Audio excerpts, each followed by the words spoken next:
मध्यरात्रीपासून काल पाचोरा शहरात, पाचोरा तालुक्यामध्ये अतिवृष्टी झाली। वरती मराठवाड्यात सुद्धा डोंगर भागामध्ये खूप पाऊस पडला, ढगफुटी सदृश्य परिस्थिती निर्माण झाली आणि त्यामुळे नदीला इथे खूप मोठा पूर आलेला आहे। पाचोरा शहरातही तालुक्यातही पाऊस झाला आणि त्यामुळे सर्व पाणी हे पाचोरा शहरामध्ये एकत्रित झालेलं आहे आणि खूप मोठ्या प्रमाणामध्ये अनेक गल्ल्या आहेत, काही भाग आहे, त्या ठिकाणी सगळं पाणीच पाणी, कमरेबरोबर पाणी, छातीबरोबर पाणी थांबलेलं होतं, घरामध्ये पाणी गेलेलं आहे। खूप मोठं नुकसान या ठिकाणी लोकांचं झालेलं आहे, या शहरात झालेलं आहे, ग्रामीण भागामध्ये झालेलं आहे, शेतीचंही झालेलं आहे।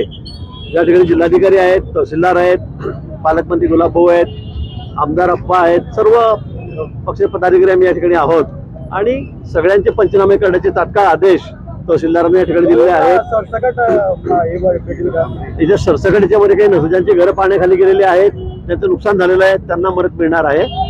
पूर्ण पाचोऱ्याला सरसकट, त्याचं सरसकट नसतं इथे, पण ज्या ज्या गल्ल्यामध्ये पाणी शिरलेलं आहे, नुकसान झालेलं आहे, त्यांना सगळी एनडीआरएफच्या नॉर्म प्रमाणे आम्ही मदत या ठिकाणी करणार आहोत।